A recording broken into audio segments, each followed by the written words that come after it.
자, 새로운 아침입니다. 오늘 우리의 삶은 죽음을 향해 가는 것이 아니라 천국을 향해 가는 길인 줄 믿습니다. 그러므로 우리가 가는 한 걸음 한 걸음이 복된 발걸음이요 소망의 발걸음이 되시기를 주의 이름으로 축복합니다. 오늘 말씀 마태복음 8장 1절에서 13절의 말씀으로 하나님 말씀 나눌 때 우리에게 주시는 말씀의 교훈을 통해 은혜를 받고 또 기도 제목으로 우리 하루 종일 묵상하면 좋겠습니다. 한번 따라 하십니다. 주님이 감동하시는 믿음을 갖게 하시고 그 믿음으로 순종하게 하소서. 네. 자, 예수님은 이 세상의 모든 것을 다 갖고 계십니다. 통치하고 계시는 주권자이신 줄 믿습니다. 그런데 그 주님이, 그 예수님이 감동하실 일이 있다면 무엇이 있을까요? 그렇죠? 우리가 모든 걸 갖고 있다면 웬만한 것에는 감동 안 할 것 같아요. 그렇죠? 네. 오늘 보면은 예수님을 깜짝 놀라게 만드는 두 종류의 사람이 등장해요. 이 두 사람은 굉장히 다른 사람입니다. 다른 어떤 환경, 상황, 신분에 있는 사람이에요. 한 사람은 유대 사회에서 가장 소외된 나병 환자고요. 또 한 사람은 이방인이면서도 권력자인 로마 백부장입니다. 이들의 신분과 상황은 극과 극이었지만은 예수님은 그들의 믿음 하나만을 보고 감동하셨다는 겁니다. 예수님이 뭐에 감동하는가? 우리 화려한 이력, 업적 아니라는 거죠. 그렇죠? 또 우리가 낮고 낮은 절망적인 상황에 있어도 우리가 믿음 하나만 있으면 예수님은 그것을 귀하게 보시고 역사하신다는 것을 오늘 보여주고 있습니다. 그러면 오늘 이 두 사람의 믿음을 우리가 믿음의 발자취를 쫓아가기를 원합니다. 자, 주님이 감동하시는 참된 믿음의 모습 우리 몇 가지 살펴보겠습니다. 첫 번째는 주님의 능력을 조금도 의심치 않는 믿음에 감동하십니다. 내 상황은 너무나 절망적이고 내 상황은 너무 비참한데 주님의 능력에 대해서 조금도 의심하지 않을 때 주님은 우리의 상황을 바꿔주십니다. 절망적이고 부정한 질병에 걸린 나병 환자가 목숨을 걸고 예수님 앞에 나와서 치유를 간구합니다. 그런데 그 간구하는 내용이 예수님을 감동시켰다라는 겁니다. 여러분, 기도도 예수님을 감동시키면서 우리가 기도할 수 있어요. 네. 뭔가 우리가 요청할 때도 찌질하게 요청할 때도 있잖아요. 그죠? 아주 부족하지만 뭔가 감동시키는 그러한 또 요청을 할 수도 있습니다. 자, 2절 한 나병 환자가 나와 전하며 이르되 주여 원하시면 저를 깨끗하게 하실 수 있나이다 하거늘.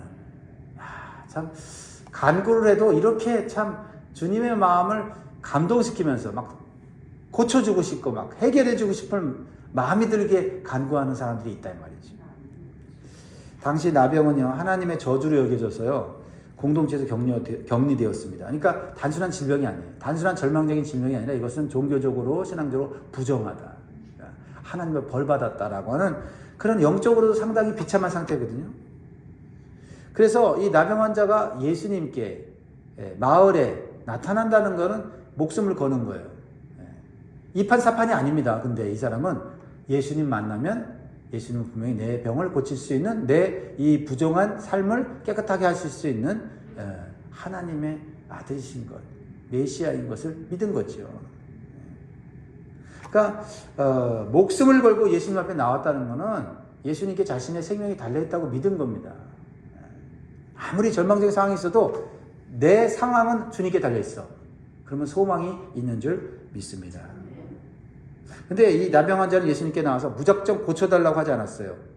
자신의 상황이 매우 급하고 절박했음에도 불구하고 예수님의 허락을 구하고 있다. 긍휼을 구하고 있다.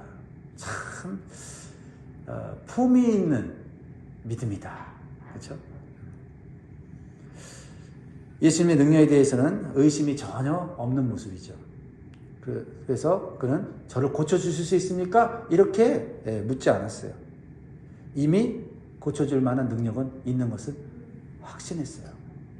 다만 주님의 뜻에 자신을 맡겼을 뿐이죠. 그래서 내 병을 고쳐달라고 하는 말 앞에 내 병을 깨끗하게 해달라는 말 앞에 주여 원하시면 이라고 간절한 마음과 믿음을 보여주고 있습니다. 참된 믿음은 문제 해결의 가능성을 따지는 게 아니라 하나님의 전능하심에 나를 맡기는 겁니다. 실력 있는 의사 앞에 서 있는 환자는 어떤 태도를 보이죠? 나를 수술할 수 있습니까? 라고 묻지 않습니다. 그 실력을 믿기에 그저 선생님 뜻대로 최선을 다해 주십시오. 이렇게 요청하고 자신의 몸을 맡기는 거죠. 주님은 부정한 나병 환자에게 손을 대셨습니다.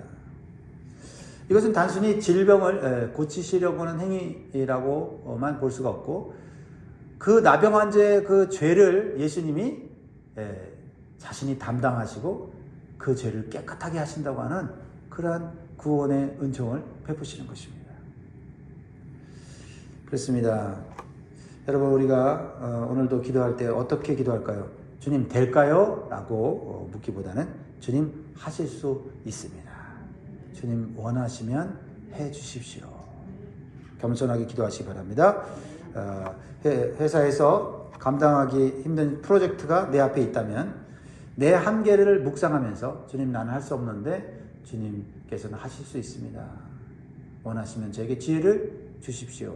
라고 기도할 수 있습니다. 사랑하는 성도 여러분, 이 문제가 해결될까 말까를 의심하기보다는 할 수 있다고 하신 주님의 권능을 믿고 오늘도 소망을 가지고 승리하시기를 주의 이름으로 축복합니다. 이제 두 번째 사람이 나오는데요. 예수님께서 감탄하신 이방인인 로마 백부장의 믿음을 살펴보겠습니다. 이 로마 백부장의 믿음은 어떤 믿음이었는가? 자신의 한계를 인정하는 겸손한 믿음이었다. 겸손한 믿음. 자신의 한계를, 자신의 위치를 인정하는 겸손한 믿음이었다. 근데요, 로마 백부장은요, 처음부터 예수님을 좀 감동시켜요. 자신의 문제가 아닌 다른 사람의 문제를 가지고 예수님께 나아왔다라는 겁니다. 내 문제 없으면, 나는 편하면 뭐로 기도합니까? 그런 생각이 들 수 있는데, 백부장은 자신의 문제가 아님에도 불구하고, 다른 사람의 문제를 가지고 주님 앞에 애써 힘써 나왔다라는 겁니다. 이 자체가 벌써 우리 주님을 감동시켰다라는 겁니다. 5절 6절 예수께서 가버나움에 들어가시니 한 백부장이 나와 간구하여 이르되 주여 내 하인이 중풍병으로 집에 누워 몹시 괴로워하나이다. 가족도 아니고 친구도 아니고 하인입니다. 그 당시 문화의 하인은 물건처럼 취급되는 시대 아니었습니까? 그런데 매우 한착해 여기는 하인의 생명을 귀하게 여기는 마음, 그런 마음으로 주님 앞에 나왔다. 내 생명 귀한 줄 알면 다른 사람 생명 귀한 줄도 아는 그 마음이 주님이 기뻐하시는 마음인 줄 믿습니다. 그렇죠? 내 질병이 고통스러우면 다른 사람의 질병도 고통스럽다는 것을 우리가 깨닫고 질병에 걸렸을 때 우리가 중보기도해 주는 그 자세가 우리 주님을 기쁘게 하는 줄 믿습니다. 예수님이 어떻게 반응하십니까? 기꺼이 가서 고쳐주겠다고 말씀하십니다. 그럴 때 백부장의 반응이 무엇입니까? 이 백부장의 반응이 그의 믿음을 보여주고 있지요. 8절입니다. 같이 있습니다. 시작. 백부장이 대답하여 이르되 주여 내 집에 들어오심을 나는 감당하지 못하겠사오니 다만 말씀으로만 하옵소서. 그러면 내 하인이 낫겠사옵나이다. 내 집에 들어오심을 나는 감당하지 못하겠사오니 라는 것은 무엇을 의미합니까? 내 위치를, 주님 앞에서 내 위치를 분명히 알고 있는 겸손함이 있었다. 백부장은요, 로마 장교로서 그 당시 식민 통치하는 그 유대인들을 함부로 대할 수 있었어요. 자신의 집으로 자신의 권세를 얼마든지 오라가라 할 수 있었습니다. 그런데 그런 영적인 눈이 떠진 사람이에요. 그래서 예수님의 위대하심과 거룩하심을 보았어요. 그래서 자신은 매우 비천한 존재인 것을 깨달았습니다. 그래서 그 예수님이 자기 집에 온다는 자체가 말도 안 된다고 생각했어요. 그만큼 자신이 연약한 인간이고 죄인된 존재라는 것을 깨달았다라는 겁니다. 우리가 진짜 하나님을 올바로 알면요, 하나님 앞에서 바로 못 써요. 난 죄인이고 하나님 앞에 말도 못 됩니다. 하나님 앞에 우리는 고개를 숙이고 하나님의 그 위대하심을 경배할 수밖에 없어요. 이러한 이 로마 백부장의 모습을 본 예수님은 얼마나 깜짝 놀라셨을까요? 그리고 주변 사람들도 놀랬겠죠. 상황에 맞지 않는 것 같지 않습니까? 로마 백부장은요, 가버나움의 실질적인 통치권자였습니다. 근데 무명의 젊은 랍비 앞에 우리 집에 오심을 감당하지 못하겠습니다. 이것은요, 사회적 지위를 완전히 내려놓는 파격적인 겸손이에요. 여러분, 우리가 교회 와서 말이에요, 자기의 지위와 사회적 어떤 그 재력과 자신의 학력을 자랑하는 거, 그거 주님 앞에 교만이에요. 그렇죠? 교회 와서는 하나님 앞에 서는 겁니다. 그 위대하신 하나님 앞에 우리는 아무것도 아닌 존재라는 것을 우리가 깨닫고 겸손할 때 하나님 은혜를 베풀어 주시는 거예요. 사람들한테 인정받으면 무슨 소용이 있습니까? 하나님 앞에 인정받는 게 중요하죠. 은혜는 높은 산이 아니라 낮은 골짜기로 흐르는 것이에요. 그래서 자기 부인, 자기 부정이 깊을수록 주님의 은혜는 더욱 깊어진다라는 사실을 기억해야 합니다.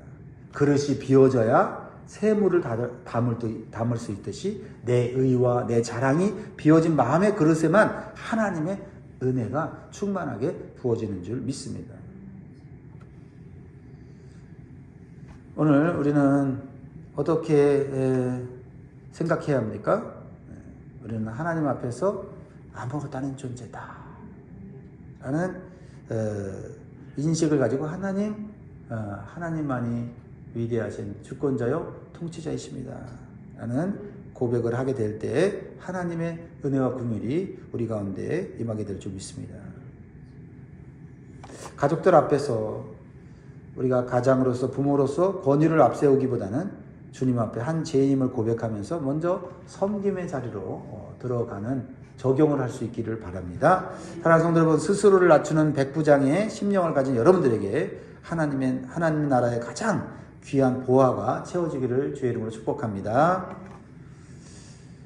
이 백부장의 믿음, 예수님을 감동시킨 믿음 뭡니까? 말씀의 절대적 권위를 신뢰하는 믿음이었다. 말씀의 절대적 권위를 신뢰하는 믿음. 예수님을 가장 깜짝 놀라게 했던 백부장의 믿음은 바로 이것이었습니다. 한번 따라합니다. 다만 말씀으로만 하옵소서. 백부장은 자신의 하인의 병을 고치는데 예수님의 신체적인 접촉이나 주술적 행위가 필요하다고 생각하지 않았습니다. 오직 예수님의 입에서 나가는 말씀 한마디면 시공간을 초월해서 역사할 것을 믿었다라는 겁니다. 당시 고대인들은 치유하는 사람이 환자 옆에 있어야 능력이 나타난다고 말했고 뭔가 신비스러운 어떤 행위를 해야만 잘 낫는다고 생각했어요. 그러나 백부장은 어떻게 이방인으로서 이런 믿음을 가졌는지 저도 신기합니다. 백부장은 군대의 명령 체계를 통해 말씀의 권위가 거리에 제약받지 않음을 깨닫고 있었어요. 로마 황제가 로마에 있지 않습니까? 이 로마 백부장은 어디에 있어요? 팔레스틴에 있지 않습니까? 그렇죠? 근데 로마 황제가 멀리서 명령 내리면 이 사람은요 바로 앞에 황제가 있는 것처럼 순종할 수밖에 없는 군인이었다는 거죠. 군대에서 말이죠 무전기를 통해 사령관이 명령을 내리면 사령관이 직접 현장에 없어도 그 동일한 법적 권위와 실행력을 갖는 것과 같다라는 거죠. 우리에게 이런 믿음이 있을 때 우리는 하나님의 눈에 보이지 않지만 하나님이 주신 이 말씀을 통해서 하나님의 명령, 하나님의 약속, 하나님의 축복을 믿고 순종함으로 복을 받을 수 있습니다. 할렐루야. 네. 참된 신앙의 최종 기준은 체험이나 상황이 아니라 변치 않는 이 기록된 말씀인 줄 믿습니다. 말씀이 육신이 되어 오신 예수 그리스도는 지금도 우리와 함께 말씀으로 역사하십니다. 성령을 보내주셔서 우리가 말씀을 믿을 때 그 성령께서 그 말씀을 가지고 우리 안에서 우리의 삶 가운데 역사하실 줄 믿습니다. 그러므로 사랑하는 성도 여러분, 기도하면서 응답의 징조를 기다리는다 시간을 보내지 마시기 바랍니다. 이미 주어진 약속의 말씀을 붙잡고 나아가면 되는 줄 믿습니다. 그래서 감정적인 은혜에만 매달리지 말고 매일 아침 묵상하는 말씀 한 구절을 내 삶을 움직이는 주님의 최종 사인으로 여길 수 있기를 바랍니다. 사랑하는 여러분, 말씀으로만 하옵소서라는 이 고백이 우리의 기도가 되고 실제적으로 우리의 삶 가운데 기적을 맛보기를 간절히 축원합니다. 자, 백부장의 믿음, 예수님이 감동하신 믿음은 무엇입니까? 예수님의 주권을 분명히 인정하는 믿음이었다. 예수님의 주권을 분명히 인정하는 믿음이었어요. 9절을 같이 읽습니다. 나도 남의 수하에 있는 사람이요 내 아래에도 군사가 있으니 이더러 가라 하면 가고 저더러 오라 하면 오고 내 종도로 이것을 하라 하면 하나이다. 단순히 백부장은 예수님을 병을 잘 고치는 용한 무슨 의원 정도로 본 것이 아닙니다. 만물을 다스리시는 최고 사령관, 영적인 최고 사령관으로 보았다라는 겁니다. 모든 상황과 질병이 예수님의 권세 아래 있음을 고백하는 것입니다. 그렇습니다. 참된 믿음은 예수님이 내 소원을 들어주는 그러한 해결사가 아니라 내 생사 화복을 결정하시는 주님이심을 인정하는 것인 줄 믿습니다. 그렇습니다. 우리는 직장에서도 직장 상사를 우리가 존중하고 섬겨야 되지만 그가 최종 결정권자가 아니라 그 배후에서 역사하시는 하나님이 진짜 최종 결정자임을 믿고 우리가 직장생활 가운데 힘들고 어려울 때라도 낙심하지 않고 최종 결정자이신 주님 앞에 나아가야 될 줄 믿습니다. 사랑하는 성도 여러분, 만왕의 왕이신 예수님의 통치 아래 우리가 거함으로 세상이 감당치 못하는 영적 당당함, 확신을 소유하고 오늘도 살아가시기를 바랍니다. 마지막으로 이 백부장의 믿음의 하이라이트, 예수님이 감동하시는 믿음은 무엇인가? 결과를 맡기고 말씀대로 살아가는 믿음이에요.